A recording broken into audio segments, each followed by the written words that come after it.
Hi, everybody. My name is Angie Hussain. My pronouns are she, her, and hers, and I am the Global Health Impact Officer here at the Canadian Partnership for Women and Children's Health, CanWatch. Thank you all again so much for joining us here today.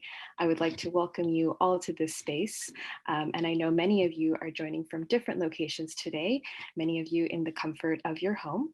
For me, home is Toronto or Tikaranto, and I am grateful for the stewards of the land who have made it possible for a settler like myself to live, work, and play on the traditional lands of the Haudenosaunee, the Wendat, and most recently, the Mississaugas of the Credit. It gives me great honor to introduce our moderator for today, Danny Glenwright. Danny Glenwright is the Executive Director of Action Against Hunger Canada, an international humanitarian and development organization specialized in fighting hunger and its underlying causes. He's also the managing editor of The Philanthropist, an online journal for practitioners, academics, supporters, and others engaged in the nonprofit sector in Canada. He offers his leadership and expertise and guidance as part of the CanWatch Board of Directors. A journalist by training, Danny has more than 15 years of experience in nonprofit and media sectors in Canada and internationally, and his work has taken him to over 60 countries. He was also previously the managing editor of Extra newspaper in Toronto and the executive director for Journalists for Human Rights. He has written extensively about gender issues, media literacy, and Canada's role in international development. We're thrilled to have you here with us, Danny. Over to you. Thank you so much. As a former editor, I should have edited down my bio a little bit for you, Angie. That's too much. Thank you so much for the warm welcome. I was just pondering, actually, as you were talking about everybody sitting in their homes, how once upon a time when you were nervous to speak for something like this, you would tell speakers, just imagine the audience is sitting in their underwear. And actually now, many of you probably are sitting at home in your underwear. So I don't know what we tell people now when they're a bit nervous. Welcome to this fireside chat on a topic that I think is very important to everybody on this call, certainly to me. Gender, evidence, advocacy, how to get global health stories in the news.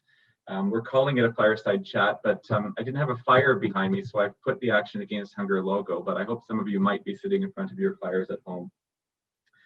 I'd like to now introduce you to our talented group of speakers, and then we can get right into the discussion. So please first meet Taryn Russell. Taryn is the Head of Policy and Advocacy at Save the Children Canada. Prior to this role, she led social justice campaigns at Results Canada. She worked for Global Affairs and Parliamentary Relations, and she was with the UNDP Nepal working on development effectiveness.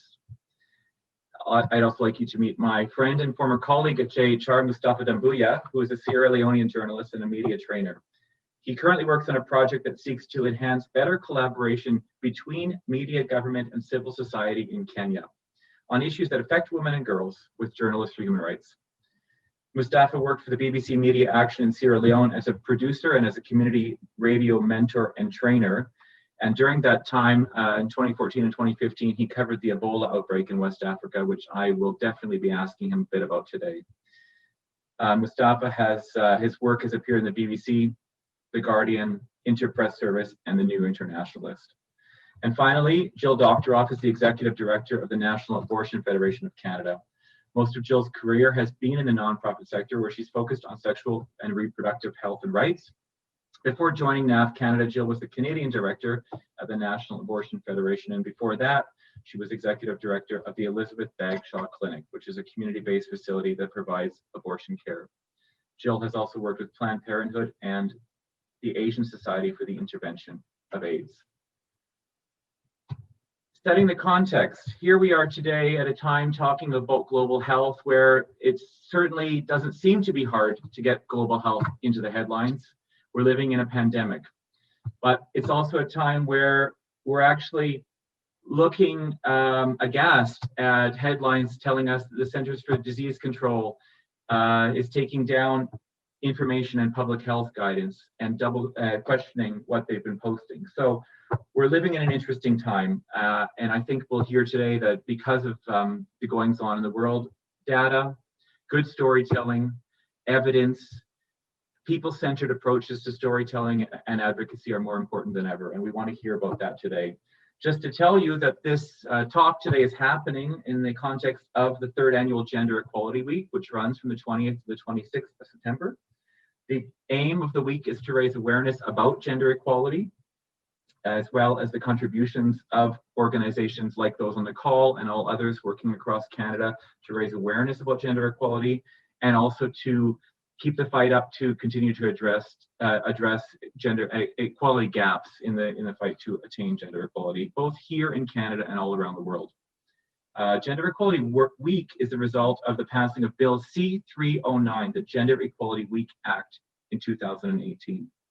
It brings together various stakeholders from heads of states, women's groups, youth groups, NGOs, private sector, et cetera, to try to commemorate this year as the 25th anniversary of the Beijing Declaration, also in advance of next year's gender equality forums, and in our ongoing work to meet the Agenda 2030. So as part of that, we'll be looking at gender data in today's discussion. We want to talk a little bit about how do we shift the spotlight to greater focus on evidence related to gender and health.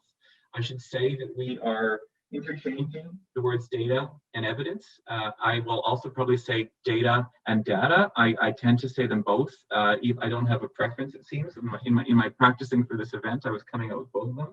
So without further ado, there was a Slido link going on there. I think what we want now is some input from those on the discussion to tell us a little bit about,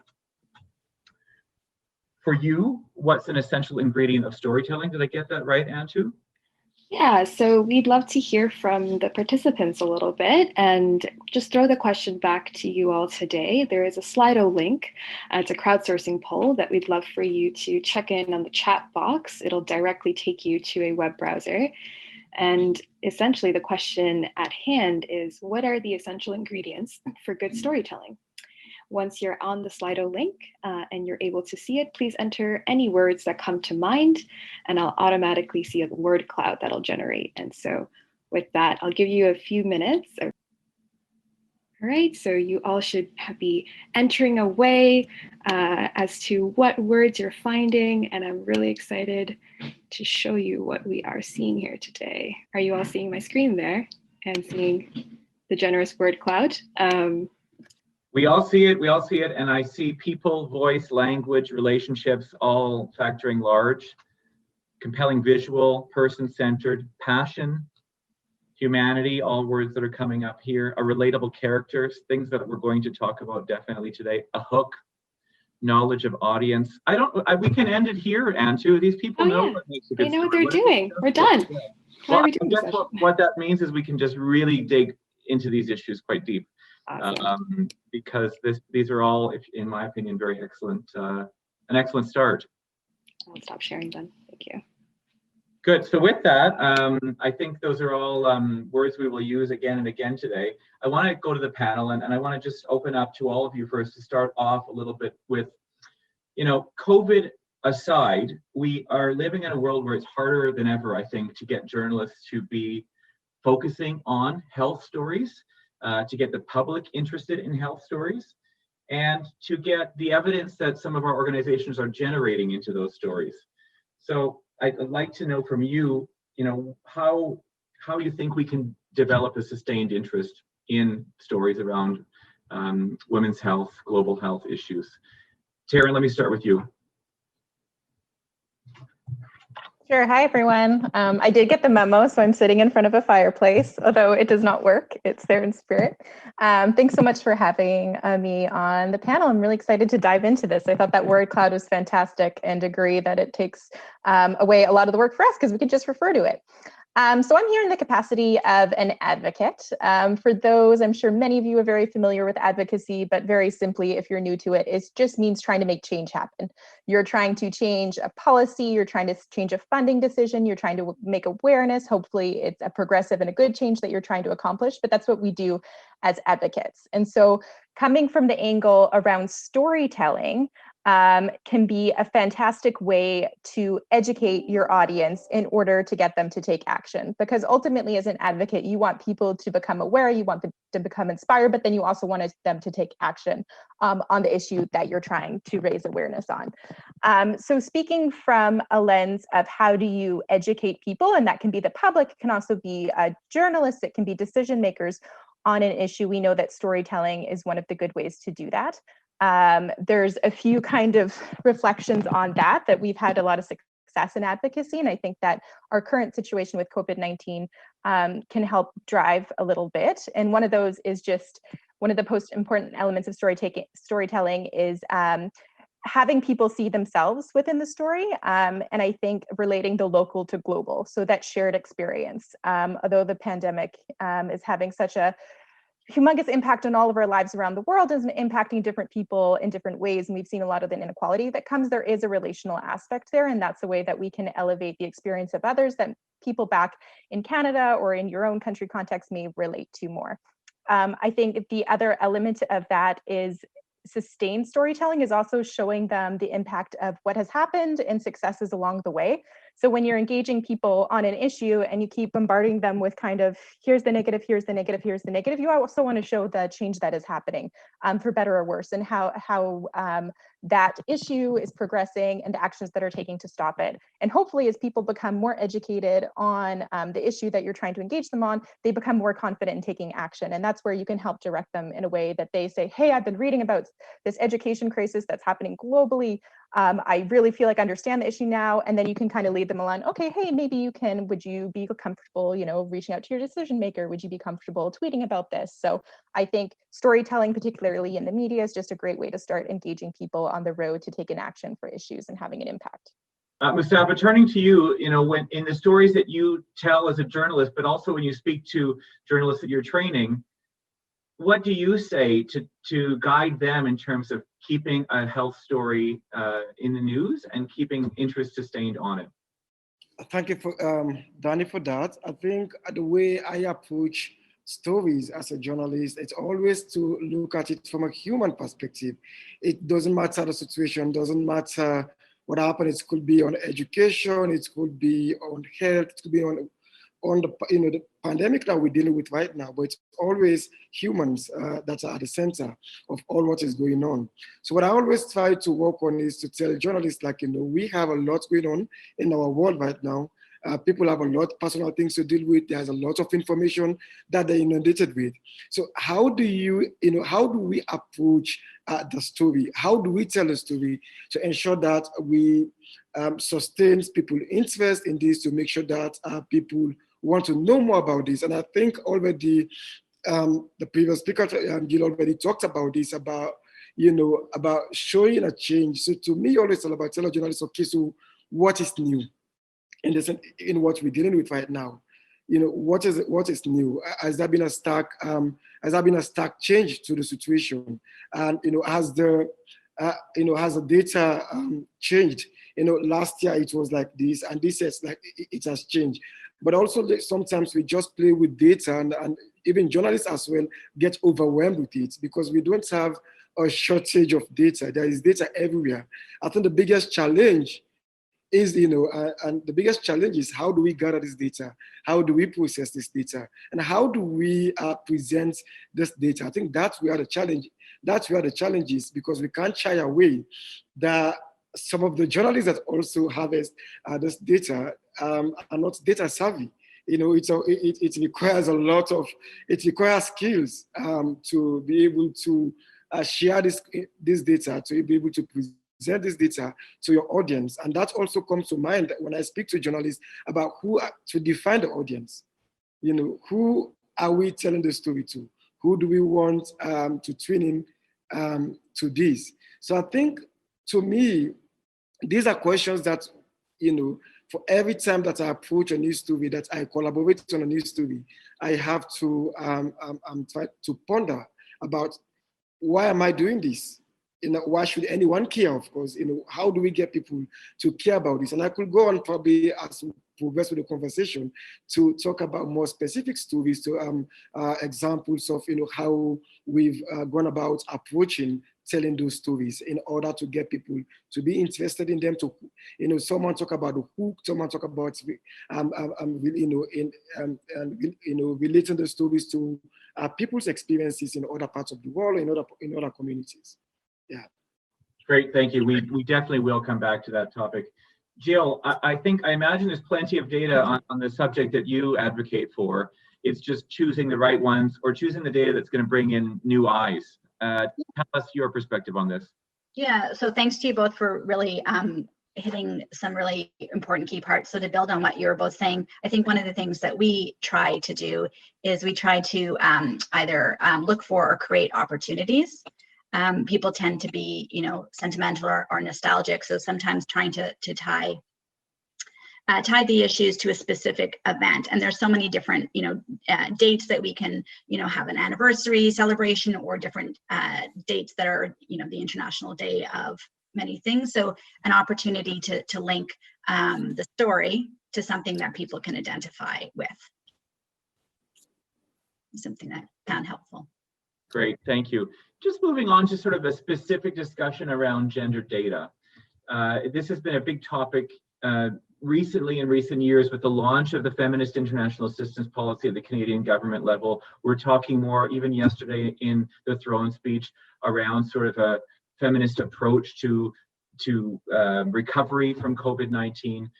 All of this comes with a need to have accurate and good data. And I'd just like an example from all of you in terms of, as one tool in our toolbox for advocacy, for journalism, for storytelling. Give me an example of how you have used gender data in a positive way that's seen some results, or in a way that actually maybe you wouldn't do again, where there's been some learning. Let me start with you this time, Jill. Great. So, with sexual and reproductive health and abortion care, as with a lot of other, women's issues, there can be a lot of, stigma, and particularly in my field, there's some safety concerns. So the actual number data that we have isn't as strong as we'd like it to be, and doesn't necessarily show the full picture. So what we often rely on are stories. And because it's such a gendered issue, that they're all stories that relate to mainly women and other folks' ability to get pregnant. So I think that one of the things that we come across are like, what's the story that's going to both move people, but also tell a fuller picture. So often we just sort of hear one story, the story of what we consider the good scenario, but that really doesn't reflect the whole spectrum of abortion care in Canada or abortion care globally. So I think that's something that we often struggle with, making that balance between presenting information that people will be able to understand and relate to, as well as information that really reflects what we're talking about. I'm not surprised to hear that the interpreters are asking us to slow it down a bit. Yes. So imagine everybody sitting in their homes in their underwear. if we're talking too fast because we're nervous, or those of us that just talk fast naturally, and I think I'm in both categories. Mustapha, in your work in places like Kenya, Sierra Leone, South Sudan, what's the advantages of putting gender data into your stories, and maybe what are some of the pitfalls of it? I think the reason behind doing any story for journalists like me and many of my colleagues is actually because, first of all, you care about the issue, and you want to make change, and you're hoping that story will make change. And so this is how you invest your time. This is how you think through the story, so that you can tell a story in a nuanced way and bring up something that people probably might be not talking about, or maybe people at that point in time are not just focused on that issue, and you want to bring it to their attention, and you want to ensure that it's on their table and it's on their agenda and to talk about. This takes me back to a story pretty much just immediately after the Ebola outbreak in Sierra Leone. We had, the government of Sierra Leone came up with a very bad policy. It has now been proven that it was a bad policy, that they banning every pregnant girls from school.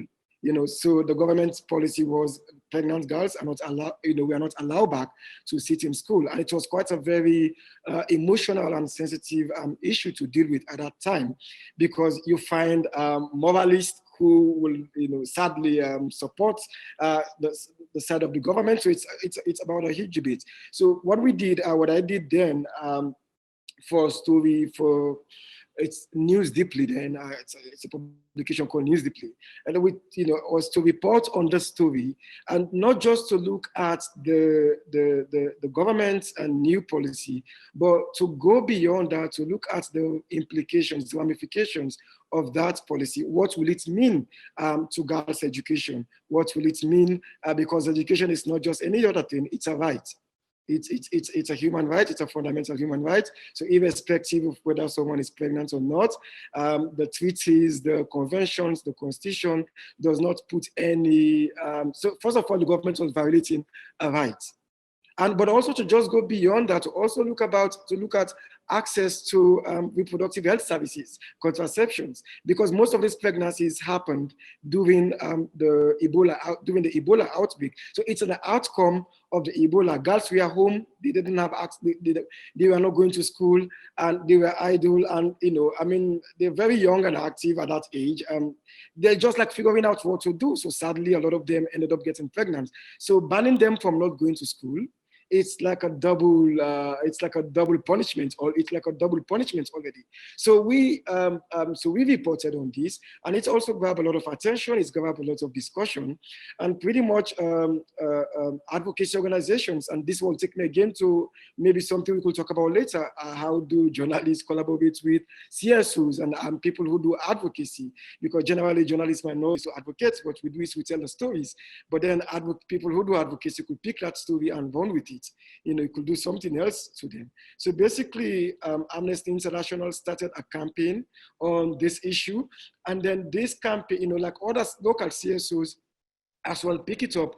And then later, I think 2 years later, one of a coalition of CSOs decided then to take the government to the regional court, to the ECOWAS court. The outcome of the court ruled against the government, and now just recently, the government has actually revised its policies. Pregnant girls are allowed again to go to school. So to me, this is the importance of telling a story. This is why what we do, and everyone who is in this space, who is doing journalism, who is doing advocacy, what we do matters. Because the idea is to shift people's thinking. The idea is to get people talking and engage on these issues. And eventually, hopefully, it will influence or have impact on policies and change lives and make lives better for people. So to me, this is the thought processes of always telling a story. Why am I doing this? And why is it important? So once I'm able to answer those questions myself, and then that influence how I go about harvesting this data, gathering this data, who I speak to, and the nuance I want to bring into this conversation. So eventually, it will get people who are duty bearers, who are policymakers, to get engaged and eventually shift the conversation. Done. Thanks. Success for Sierra Leone in that regard, but we also know from the data that there's many other countries where pregnant girls aren't allowed to go to school. Taryn, we've got tons of data in our sector on tons of health-related issues, to the point sometimes that we might feel a bit inundated with it. How do you choose which data to highlight? How do you choose which data is going to have an impact in terms of the advocacy, the goal that you're trying to meet as an organization? That's a great question. And sorry interpreters, I'm going to try to talk slow. I feel like it's just because maybe we're not nervous, but we're just all big nerds that are excited about data.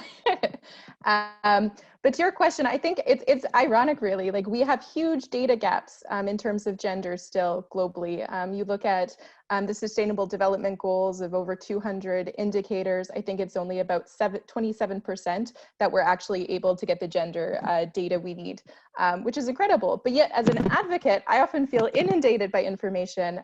We as a sector love reports. We're producing a lot.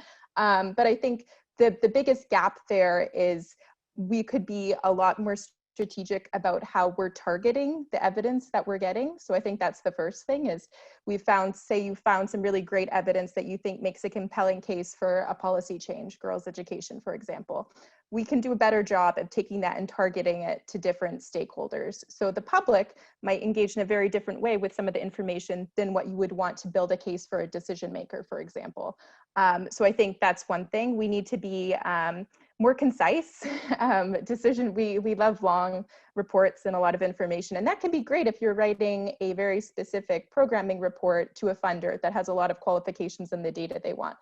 But if you're making a case for why, for example, at a higher level, the government should care about a certain issue, you really have to target that information.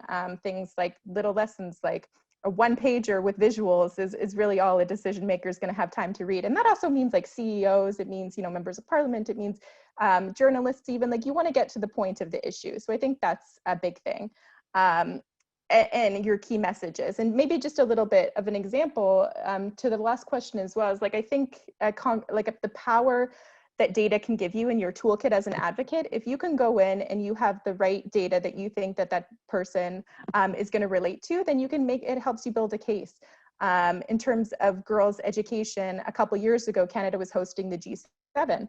And a group of interested people in civil society really wanted to put girls' education at the forefront of that, both because of the impacts that it has across sectors. So we know that girls' education, has huge impacts on health, on pregnancy, on community, families, all that stuff. So I was going in and talking to a lot of decision makers as well as the public and trying to get them excited about this idea of let's have a focus on girls' education. And I heard a lot of pushback in terms of, well, what about boys? Are we leaving boys behind? And I think, thankfully, at this point, we have such great evidence base for why a focus on girls' education not only is going to reverberate outside just that sector, but also the development effectiveness of it. If we can target our interventions, we're going to have to spend less money overall. We're going to have a bigger impact. And that's the sort of evidence that really helped kind of open people's eyes and led to the success of that initiative. So I think it's really about doing your research on the people that you're trying to engage with the evidence base and spending the time and the money to tailor it. So I think, just my last point so I don't talk too long, but I think we don't necessarily in organizations or in civil society put enough funding and support into advocacy teams, into communications teams, which are really important to work closely with programmatic teams in order to translate all the fantastic data that's coming out. Yeah. Thanks. I think that dovetails nicely into a question that I wanted to ask. It's not necessarily in the list that we had prepared, but I think you'll all be able to speak to it. And it's this idea of sort of blind spots in each of our sectors. Having worked as a journalist and now having working for an NGO, I know that the two sides, the two groups often really struggle, as we've been discussing, to get their messages to each other in a way that's palatable for that audience. I'm going to give an example, Mustapha, that you will know well from my time working as a journalist in Sierra Leone, where agencies like ours, Taryn, and I won't name names, we're actually paying journalists to come and report on their press conferences, which is unethical and problematic because it was the only way they could get attention from the local media.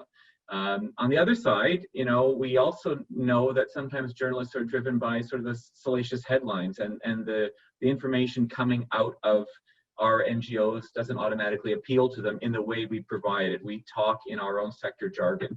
So there's this disconnect, and in the best cases it comes together, as in the examples you've just given. But I'd love for all of you to sort of give a tip or an example of where you've been able, I mean, Jill and Taryn, in your cases, where you've been able to get media interested in this story. And Taryn, the one page you just mentioned, I think that's really relevant, right? In a way that gets their attention. It's not a 25-page report. And Mustapha, also from you, in terms of working as a journalist, I mean, what's an example you've seen from the NGO sector of pitching to a journalist that actually gets their attention without having to hand over cash in an envelope to get their attention, right? So a story that's been delivered in a way that speaks to a journalist, just to their journalistic instinct. Actually, Mustapha, let me start with you on that one. Okay, so I think that's an important question, but also just like it's real and it's challenging.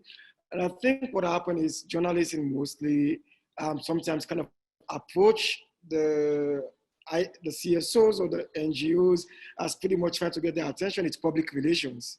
So, so when some journalists like, oh, they just want us to do their jobs, they want us to do PR job for them. So if they want me to do public relations for them, it's not my job to do public relations. I'm a journalist, I go look for stories. So, and this is because as well, there's a gap, as you rightly said, and the gap is how the way the CSOs present the idea to the journalist. And if it's presented in a way that makes it look like a public relation, like you are doing, and you're extending your role to the journalist, they might not be interested. But that also depends on the depth of the journalist, whether the journalist has those skills or those interests in the first place to look beyond what has been presented to them and see whether there's an opportunity for an important potential story that might be interesting. So what I'm trying to say here is there is problems on both sides. One, the problem from the CSOs comes people that try to share a topic of interest to journalists, but it's been presented in a PR comms angle.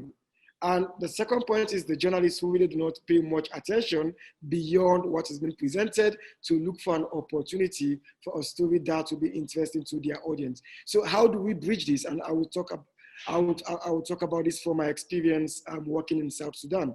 This is actually a problem that we realized when I work with journalists for human rights in South Sudan. We realized that there's not much collaboration happening between the journalists and the CSOs. The local journalists in particular, but also just not CSOs, even with the UN agencies in South Sudan. They will fly in, for instance, an international journalist, maybe bringing in someone from The Guardian or someone from a Western media. So, they will fly in for a few days, talk to people in a refugee camp or in an internally displaced camp, and then the journalist will fly back. But then who is the story being told to? The story is being told to an international audience. The people who have been affected by these issues really do not, probably in most cases, do not get to read that story. So do not get to read that story. So we decided an intervention that we did and I worked on was to start to actually bringing in journalists and CSOs in the same room and to talk about these things and to talk. And I realized there was mistrust between the two. The mistrust was, they want us to do their job. It is not our job. So sometimes if you send a press release, then you have to pay for it so we can read it. Even though there's important information that could be, the journalist can play with, can actually go further to speak to real people on that issue that has been, on the data that has been shared with them. But sometimes they will not. But there have also been great examples, Danny, about where journalists have actually gone beyond to actually pick up an issue raised up by a CSO to tell a story that eventually, is an important story. So yes, but I've rambled along on this question, but the point is, I realize from my experience, there are problems on both sides. Advocates who do not know how to pitch to journalists, or journalists who probably are not enthusiastic enough to go beyond whatever has been presented to them to look for opportunities on how to expand that conversation. And I think people working in the sector, this is something to always look out for. So rather than just continuing to pay the journalists to come report on the stories, if you have to pay them to do it, basically means they are not interested in what you're saying. So your job is, how do you get them to be interested in it? Yeah, and often you pay them, and then all that happened was a press release gets rerun in the newspaper, and everybody knows it's a press release, so they don't read it anyways. Jill, exactly. Same story here in Canada with some nuance, or what's your experience?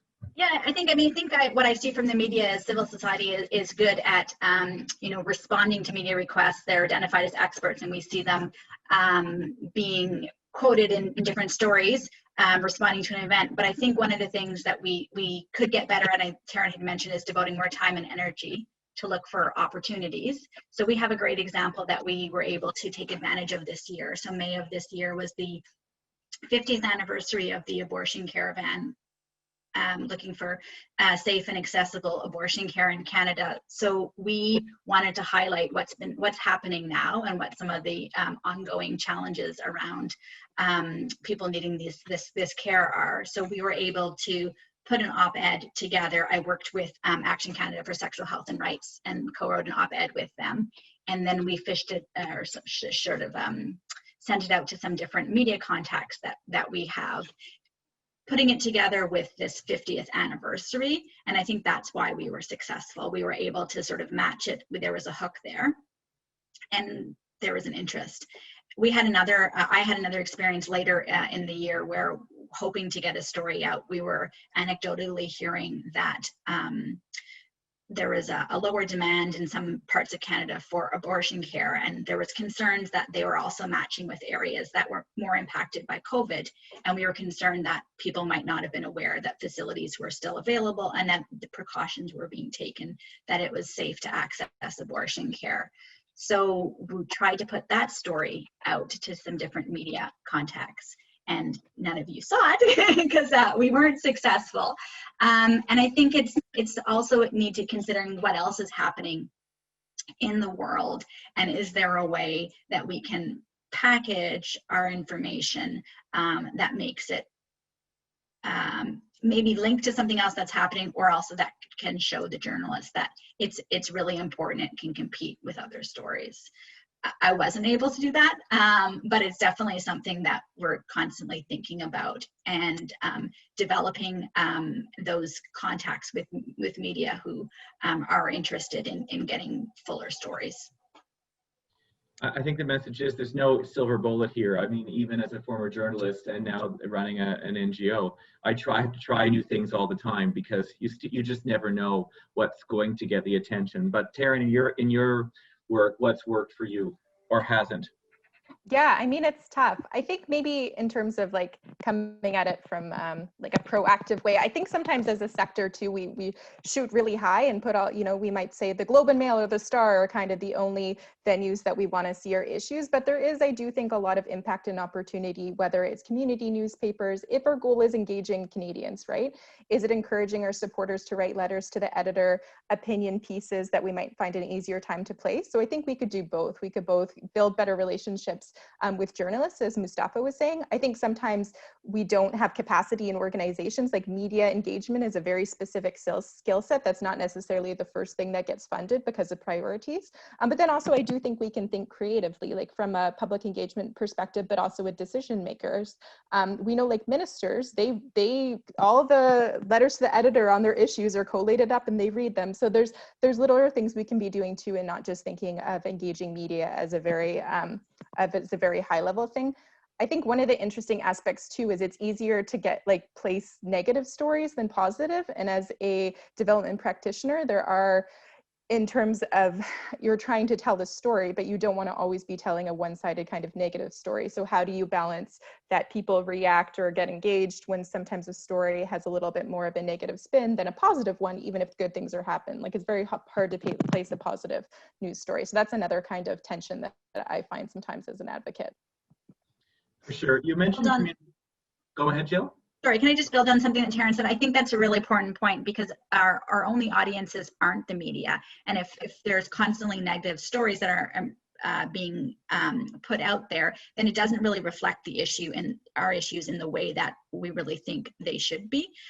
So we've also, are targeting information to, potential funders and donors, as well as government. And if they have access to the media, if all they're seeing is a negative story, it can really hinder those elements as well. Absolutely. Taryn, you mentioned community media, and I want to ask Mustapha about that, because I know a lot of the media houses you work with are community media houses. And I mean, let's stick to also the topic of sort of the good story in health, and maybe not always the positive story, but one that at least offers some solutions or a path forward for a local community. How do you get stories on global health into community media that are relevant for those communities at the grassroots level or on the ground in the places we're working? You know, a story distilled from a Canadian stakeholder, for example, that might you know, be pushing sort of a feminist agenda a little bit more than is the norm in the communities in which you work, or the topic of abortion, for example. I mean, these are stories that resonate differently in different communities, and I think that so much of the media, certainly in the developing world, is still very community-based.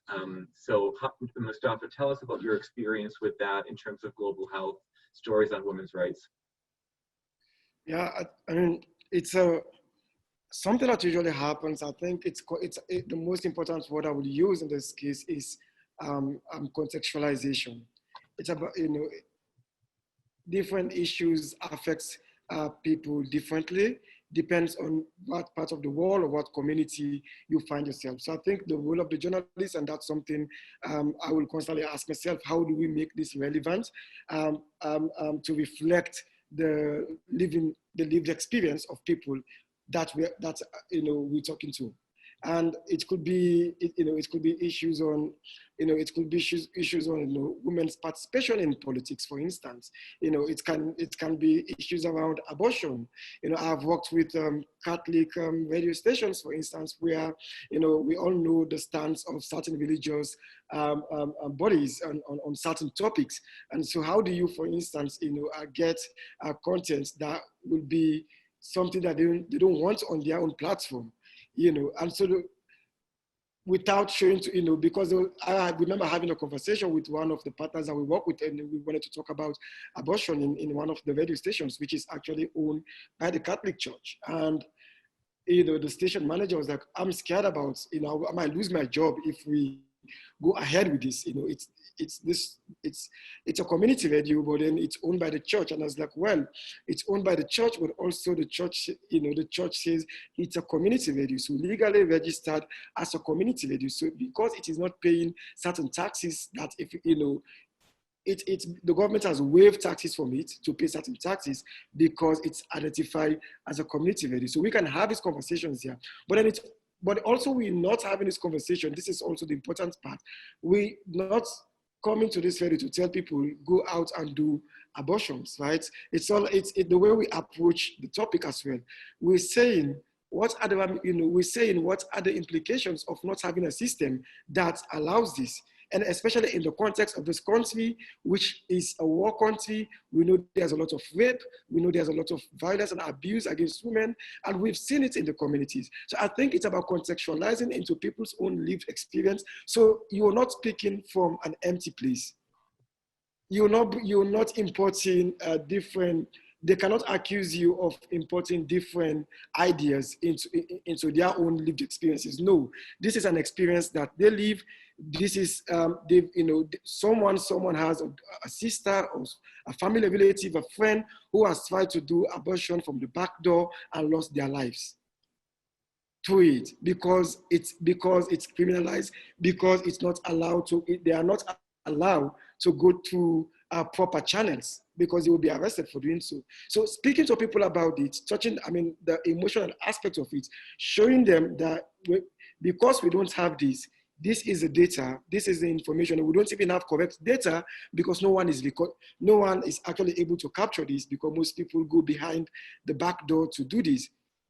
If we do this, this is what might happen. So it's about showing a stark change in what has happened, but potentially if we're able to have this, it's also offering people an opportunity to see if we're able to have this, then it might change to this. So it's important to talk about this. It's important to move forward to it. So I think to me, yeah, the important aspect of this is usually to contextualize whatever we're talking about. The question of abortion is not tied to one country. Even in countries that already have laws that decriminalize it, that allows it, I'm sure there are still nuances to it. There are still challenges to it. But then how do you communicate this, and how do you get people interested in it?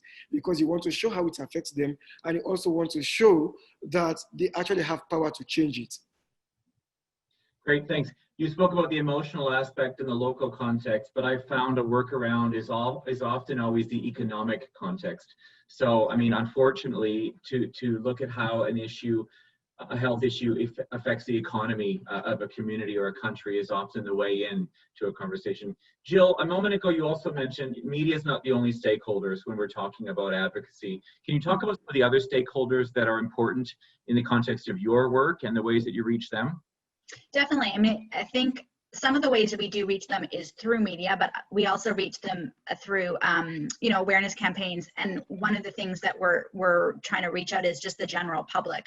So we hear a lot from, in my situation, we hear a lot from anti-choice people. They're a minority, but they're very vocal. So one of the things we want to do is reach out to Canadians who consider themselves silently pro-choice to be more vocal about it, so that they can engage their, you know, their local, provincial, or territorial and federal levels of government on different issues that we help them identify that are occurring. And then I guess another group of stakeholders that we're also trying to reach out to is funders, so individual donors as well as agencies, so that they can, you know, fund our work so that we can continue to do the good work that we do. And with those sort of three different groups, media, something media is willing to bring to attention, the general public, and funders, you really do need to take a different approach. And even with a group as broad as funders, you might need to take a different approach on a case-by-case basis. So you want to make sure that you're giving them as full of a picture as possible, but one that speaks to them, and also one that isn't too much. Right, so I think Taryn gave the example of a one-pager. So sometimes too much information is going to be worse than not enough information. Great, thanks. Taryn, I'm going to shift us a bit just because I want to touch on this pandemic that we're in, 6 months in now. Speaking of shifting, you know, there's not a case-by-case approach. We've heard the word pivot overused endlessly over the past few months, but I want to ask two things. In terms of telling a story or using data, how have you had to shift the work that you do based on the fact, you know, here we sit at a fireside chat, but actually looking at a screen? How has that changed advocacy in your work and outreach to your traditional stakeholders? But also, you know, how has it affected how you might approach funders as well as journalists, et cetera? Yeah, pivot. I always think of the Friends episode where they're trying to move the couch up the stairway and Ross is yelling pivot. So I don't know if anybody else, but that's definitely been the case. I mean, one of the most important things about advocacy is relationship building. It's that in person, being able to tell a story, relate to each other. So that I would like, maybe not so much from an evidence points, but from an advocacy practice point, that's been really tough. It's harder to engage people on an issue over a Zoom call. Especially when we're talking about, like, part of evidence might be numbers and quantitative, but it's also the qualitative. It's the people, listening to people and hear their stories. So we've been trying to do that as part of SAVE, is how do we elevate voices and what they're experiencing during the pandemic. So one that actually worked really well is we've been running a campaign around education and how the pandemic has been impacting children's ability to get an education globally. And so we were trying to figure out what are some of the unique ways that we present this information. And what we did was we held a digital hangout, because everything is digital now, but we actually got children in different countries, including Canada. We had 2 Girl Guides that attended. We had children in a refugee camp in Jordan, in the UK, in Nigeria, and they came and they spoke directly to ministers from their respective countries and kind of shared their experience of what they're feeling and what they want from decision makers in terms of the pandemic. So that was kind of a little more unique way, and how can we make sure that we're still elevating the voices, even though it is a little bit harder right now to interact with people and gather evidence and data. We also recently released a report that looked at, included thousands and thousands of interviews with children and their caregivers and their families on kind of the ways that they're feeling the impact of the pandemic. One of the limitations of that report is it was digital. So we're going to see like they were able to give feedback online via telephone, but as we know, like not everybody has access to that. So there is some worries in terms of like how can effective data collection continue through the pandemic, and how can we make sure that the people that are already the most marginalized and that we already have a hard time hearing their reflections and their voices continues in. What was the second part of your question? Was on funders, I think? Or? Yeah, just is there a shift in approach to other stakeholders like funders? Jill had mentioned funders. Yeah, I mean, right. Yeah, I'd like to guess again, everything is over, you know, digital and Zoom calls, so it is a little bit harder. But I think it's also people are fatigued and people are tired and working harder than ever. So that idea that you're really tailoring your information that you're presenting to them and being very specific with what you want from funders and what you can offer them is now more important than ever. So I made a joke before about a lot of reports, and I think it's because we're all at home and this is one of the easy things you can do that we can still do as advocates and organization is produce these reports, but maybe a reflection with funders is just quality over quantity. So can we have like one report that we're trying to squeeze all the juice from in terms of engaging journalists, engaging funders, engaging decision makers and the public, might go a little bit way towards how we can kind of adapt in the COVID environment. Great, thanks. We are nearing the end of our time, and unfortunately we don't have a Q&A today with those watching us. But I'm going to break the rules a bit because we've never met each other before this conversation, and I often find in a panel you have a pressing question that you're thinking of that you want to ask one of the other panelists. So I'm going to leave a moment. You know, we have maybe 2 minutes before I have to wrap things up. Is there any question that any of you would like to ask each other, or you know, something you didn't get a chance to say that you wanted to say because I just didn't have time to ask all the questions? Mustapha, I'm going to start with you. Sure. I was just going to quickly ask, and it's good for both Taryn and Jill, to speak about the data that they gather usually, because I find from my experience, it's quite difficult sometimes. The CSOs don't really disintegrate the data. They don't differentiate the data. So sometimes it comes to you bulky. And what do I mean, for instance, it's not just like, sometimes what journalists want is specific numbers. It's not just like X number of people, you know, X number of people do not have access to contraceptives, right? So it's more, so I think what is helpful could be sometimes specific numbers to say, okay, girls between this age bracket to this age bracket, or women between this age bracket to this age bracket do not have access to contraceptives. So in your practice, is there something that you usually take into consideration? Because this could also address the disinterest issue or the kind of apathy from journalists. It's open to you both.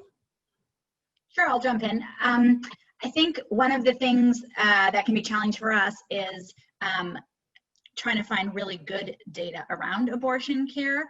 We don't have that right now in Canada. And so trying to use the data that we have and build the story around it so that we can still meet the goal of demonstrating where the need is, demonstrating the populations that might still have barriers, but we don't necessarily have the numbers to show it. And particularly now during COVID, the data that we all have, or that we have, is pre-COVID. And so how do you make that relevant in the COVID times?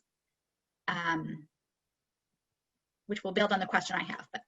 Well, you know what, go ahead now. We've got about a minute left, so okay. Ask your question, and whoever's answering, be quick.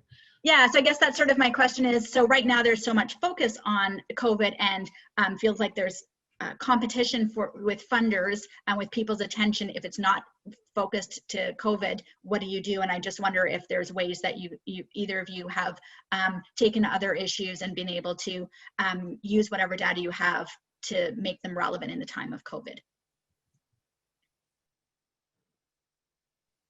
I can start. I mean, maybe the thing is that COVID impacts everything. So some of it's about the way that you frame it, right?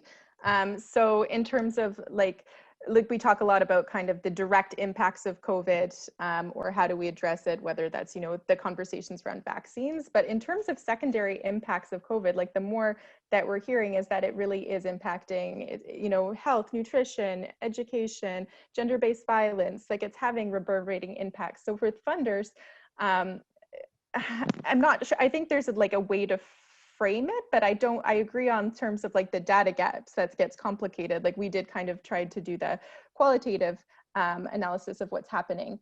But I think there must be some recognition as well that like the secondary impacts are just going to be like all encompassing and cross cutting, and that's probably not going away for the next few years, right? Thanks, Taryn. Do you have a question? Oh, okay. No, Mustapha can go. He looked ready. Okay, Mustapha, last word to you, and then I've got to close. Now, I was just going to talk about the response to Jill's question about, you know, prioritizing issues, and going back to what Taryn already said about COVID pretty much has affected every facet of our society and of our lives. And I mean, to me, an example of that is misinformation was, you know, has been around for the longest time, but it was never actually properly dealt with. It was always looked at from the political lens because it affects elections and other things. But now, COVID, with the misinformation, you know, we've got time to actually deal with it. At JHR, for instance, we're already working on a misinformation project and basically getting journalists to be engaged on these issues, getting journalists to, because they are potential people who could spread it very fast with their platforms. So yeah, so one of the things we've been working on is misinformation. Great, thank you. As these things always go, I mean, I actually really wanted us to talk about misinformation today and the challenge that presents when we're talking about data. We didn't get to that, and I'm sorry. An hour is never long enough, but I do want to thank all of you. I think, just to summarize, we had such a good discussion about sort of the essential ingredients of storytelling, and they remain the same even in these trying times. You know, a human-centered story, good data that helps tell a story. Numbers, but also qualitative data. As Mustapha said, think about the context and make sure that the story is relevant in the context. Be thinking of all stakeholders and approaching them differently, not one size fits all. At the end of the day, I mean, this is the recipe we all would have had going into this. So I think the best thing about this is just, you know, re-emphasizing all of those tools in our toolbox already and making sure we continue to make time to do them. In these times where, you know, we have less time, it seems. So I want to thank all of you very much today for taking the time to have this discussion. I think it was a good one. Taryn Russell from Save the Children, Jill Doctoroff from the National Abortion Federation, and Mustapha Dumbuya from Journalists for Human Rights in Kenya. Thanks so much, and I will hand it back to you, Antu, or do we just close? Yeah, no, thank you all so very much, and thank you all for being here.